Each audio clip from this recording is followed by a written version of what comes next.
Okay, TokenFormer is this paper that kind of like it. It's not like super popular like papers like Mamba, but it seemed relatively popular because it seemed like it introduced some interesting things. But yeah, I have some thoughts on TokenFormer. I do think it introduces some interesting ideas still, or some interesting I don't know, methods adding to the transformer still. But yeah, I'll just get into it. So basically, the idea is, well, let's just take our normal attention. So let's take normal attention. Our output is equal to the softmax of queries, keys, transpose times their values. So this is nice. Basically, you have a sequence, and you basically want to do this token mixing. So you have your queries, and this is going to be, I don't know, a S by D. Your keys, which will be D by S, and values, which will be, I don't know, S by D, where S is your sequence length. And the idea is you can do token mixing. So basically mixing on the sequence in some way where the output is going to be some combination, like the teeth output is going to be some combination of the rest of the tokens. So that way you do some sequence mixing. Yeah, so normal attention. And the idea here is, well, we have these MLPs. So we have an MLP, which is equal to, I don't know, I'm just going to write out a normal GLU MLP. And this is just going to be X times W. We'll call it W up, multiplied by W down. So X is going to be some T by D, or I used S up there, S by D. This will maybe be D by 4D. And then this will be a down projection of 4D by D. So basically token, send it through W up, get a larger token, then W down, get a smaller one. Yeah, so basically a inverse bottleneck where the nonlinearity is in the middle. And this is basically doing dimension mixing, where you have D dimensions, and basically the dimensions can interact. And this is what you have in a transformer. You basically have your inputs, which are your attention, which does sequence mixing along the sequence dimension, and your MLP, which does dimension mixing along the dimension.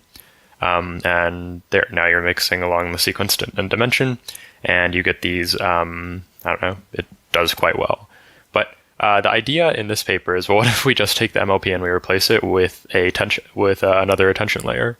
So we have, I'll just bring it down here. So we have softmax of our queries, keys, transpose, multiplied by our values, and all of these are a function of the input. So queries of, like our queries of X equal to our queries, or maybe it's X times WQ equal to our queries. Same with our keys and our values. Each of these are a function of the input. So what they do is they say, well, what if we just take the keys and the values and we make them learnable?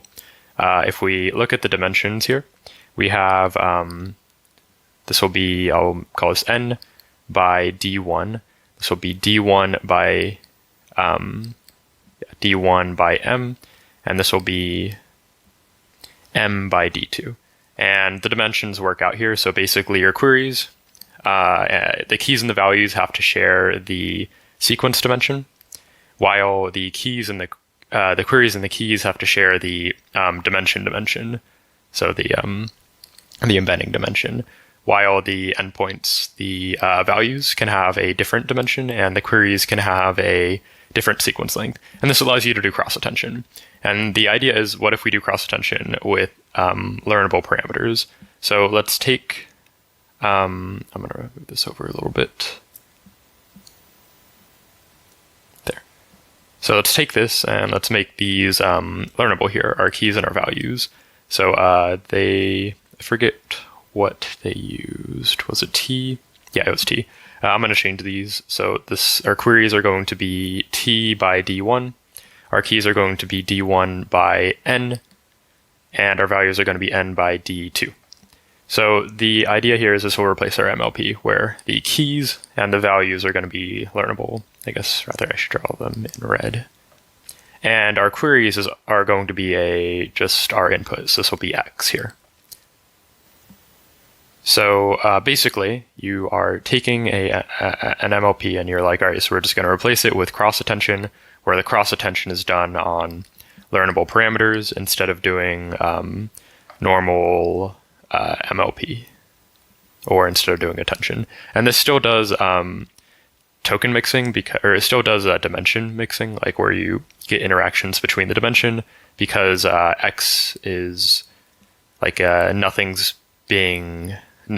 interacting with this T dimension here. It's just along the embedding dimension here. So they also replace the nonlinearity here. So they replace it with this here. So softmax, instead of it being softmax, it's F, or theta, I think they call it. Maybe they call it both. Where theta of x is equal to, well, I guess it would be a vector. So theta of x, where x is a d-dimensional vector, or a d1-dimensional vector, is equal to some function, and they use GLU, of that said vector multiplied by, so it would be root n times the vector x over just the L2 norm of x. So that's what you see here. Yeah, so basically just replacing softmax with this, and basically I find that it's better if you just replace it with this. I think it was the softmax values, the gradient was small because of the exponential, though one can argue you also have an exponential in GLU, but the norm probably helps with that, and you also have the scale value here.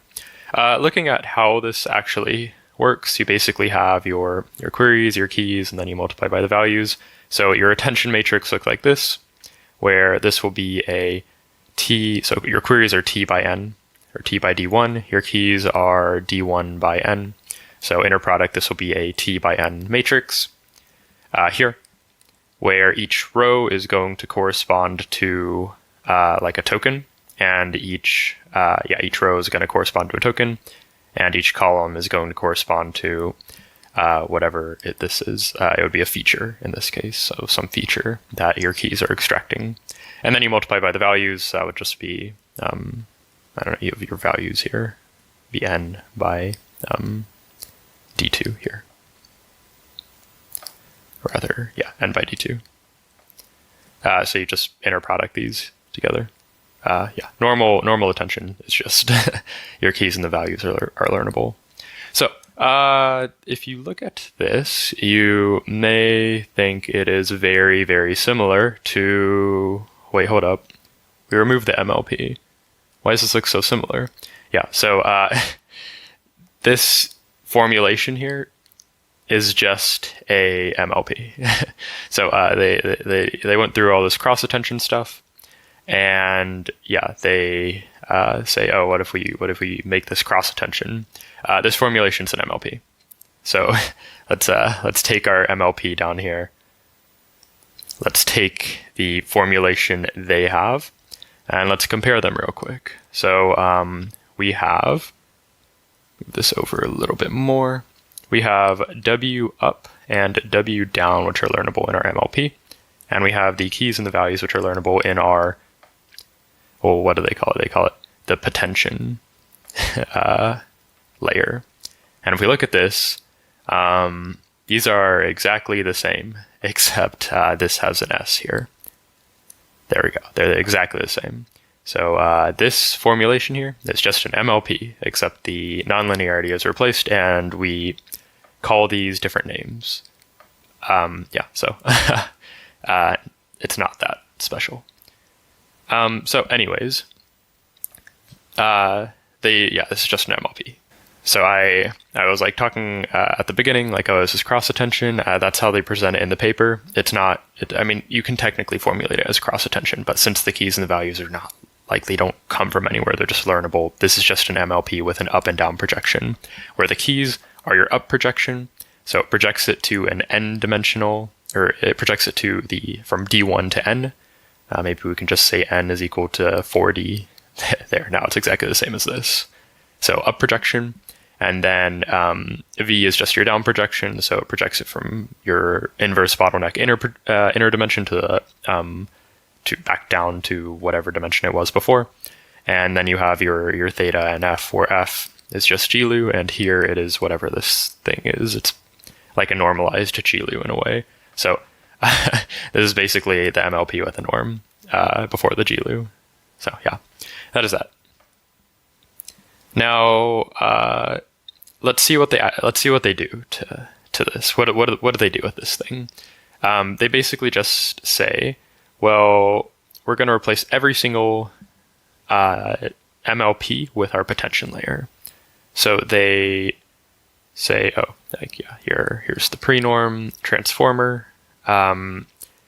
We have this layer here, the attention layer. Yeah, and they have potential. What else? Oh, right, I know what they were doing with this. So basically, they're just going to replace the feed-forward layer with the potential layer.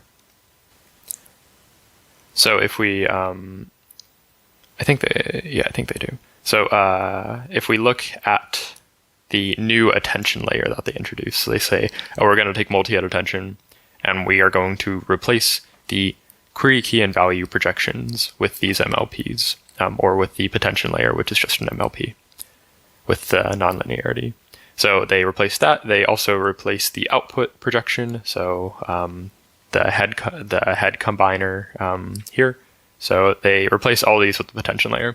And you may be thinking, wait, that's a lot of parameters that they're adding. We have, this is usually one-way matrix, one-way matrix, one-way matrix, but now we have two because we have the keys and the values that we're adding, the learnable keys and the values, which is just W up and W down.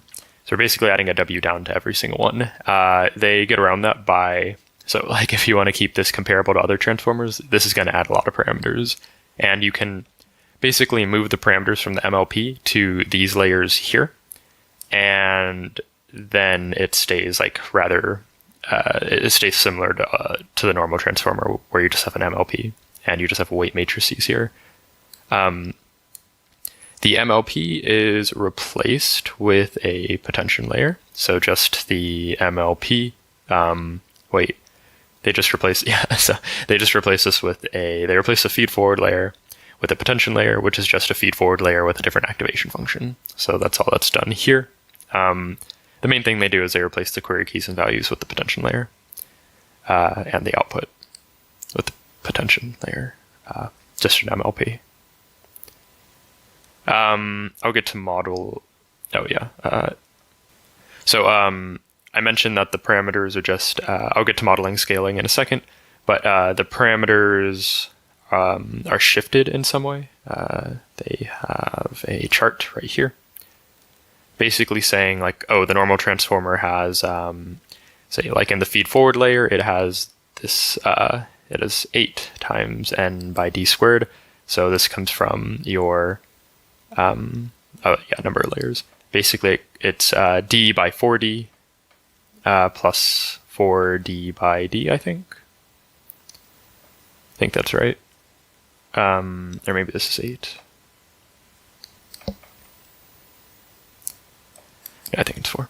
Yeah, so that is that, and they basically reduced the size here. So if we let n be equal, if we let n feed forward be equal to d, then you basically have 2n d squared.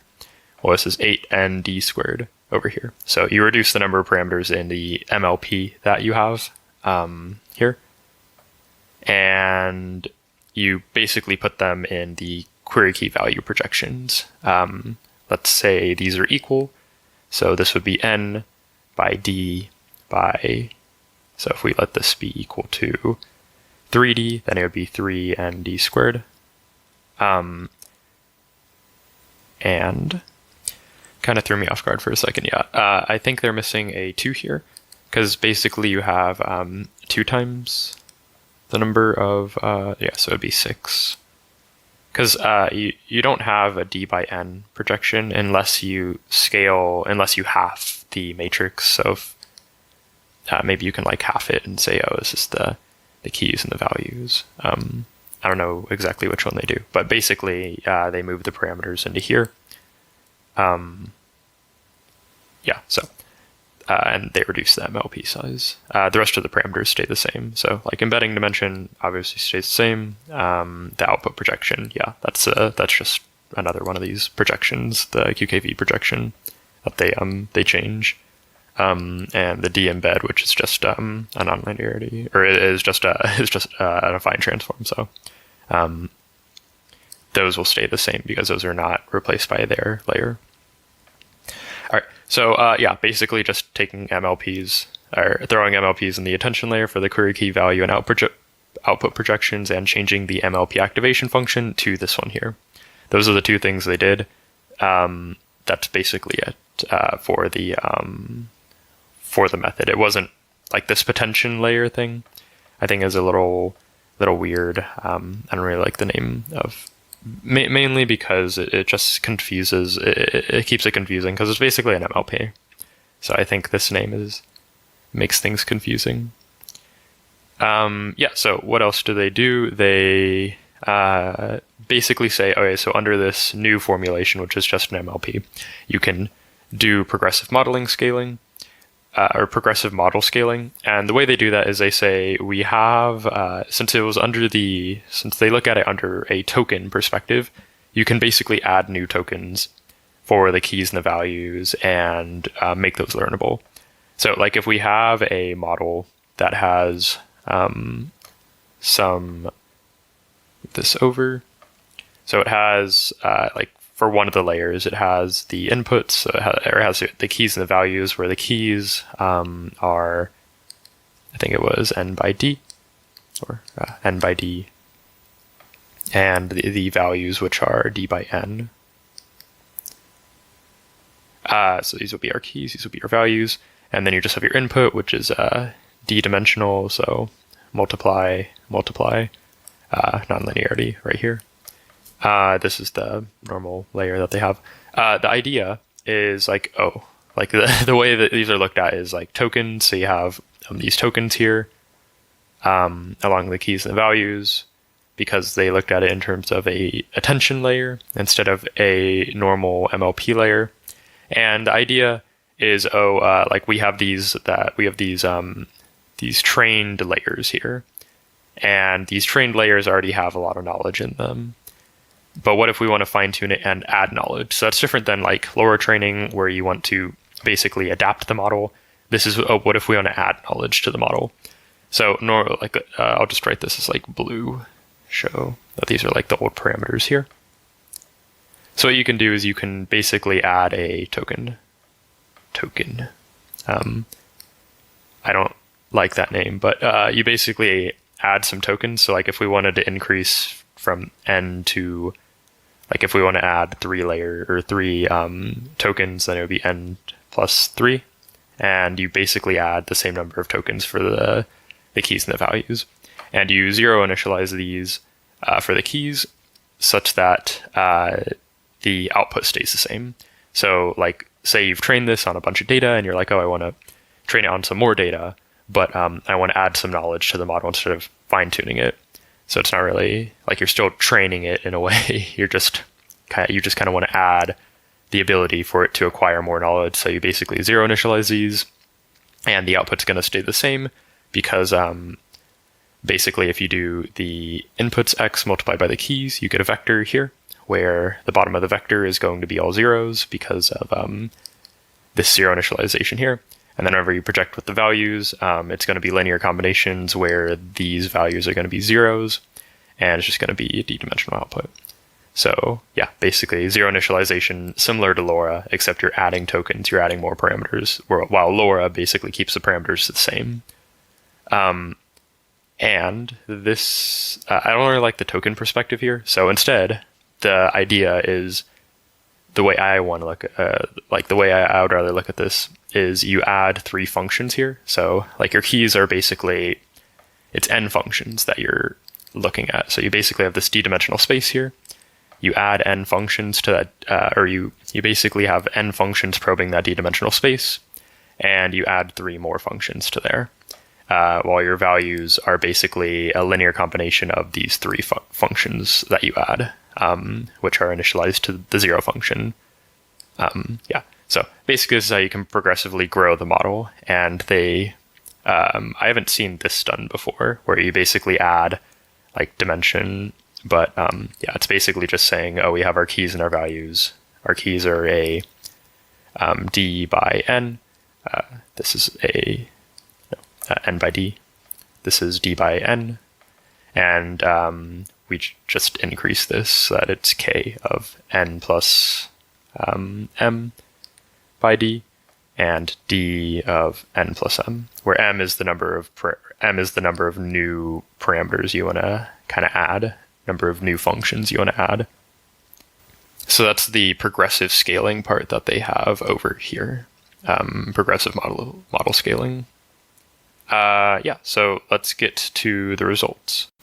Real quick, I just want to mention again, the 3 things they did were they changed the MLP activation function to this, the normalize norm and then GLU.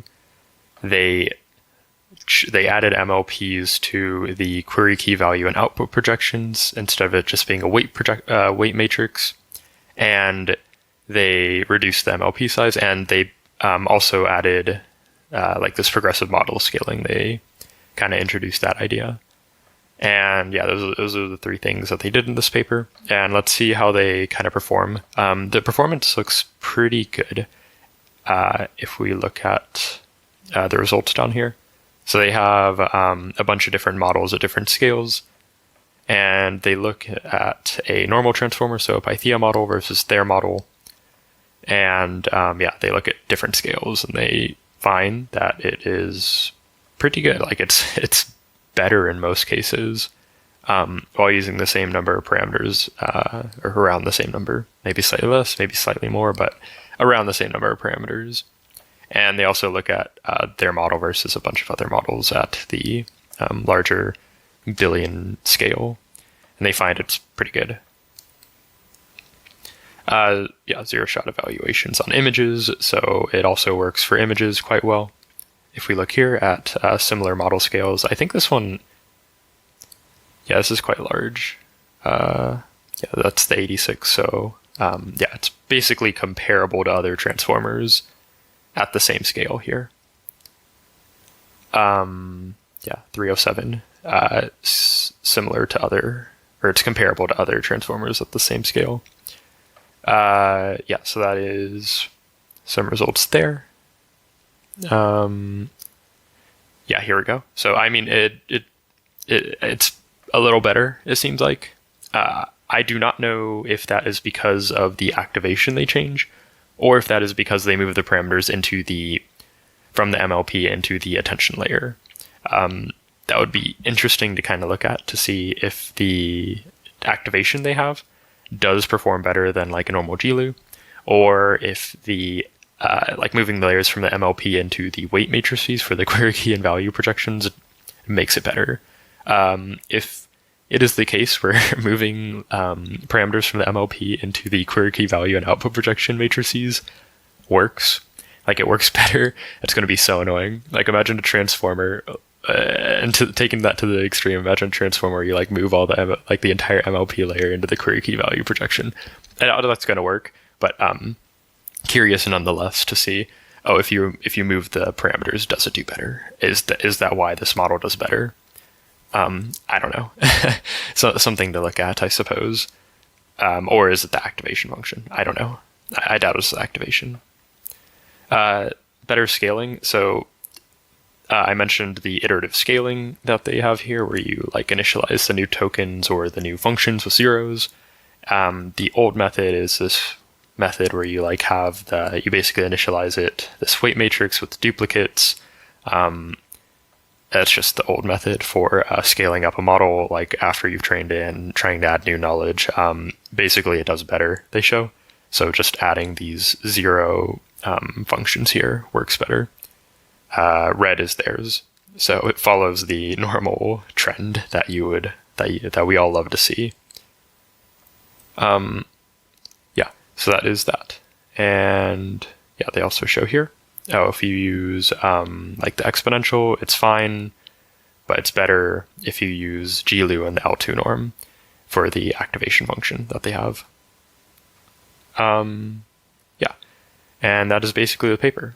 So yeah, they mentioned like this potential layer, but I don't. It's just an MLP. But I don't know. I think there's some interesting things that came out of it. Like, is that activation better? Is the is the scaling technique? How good is the scaling technique they introduced? But yeah, that is TokenFormer.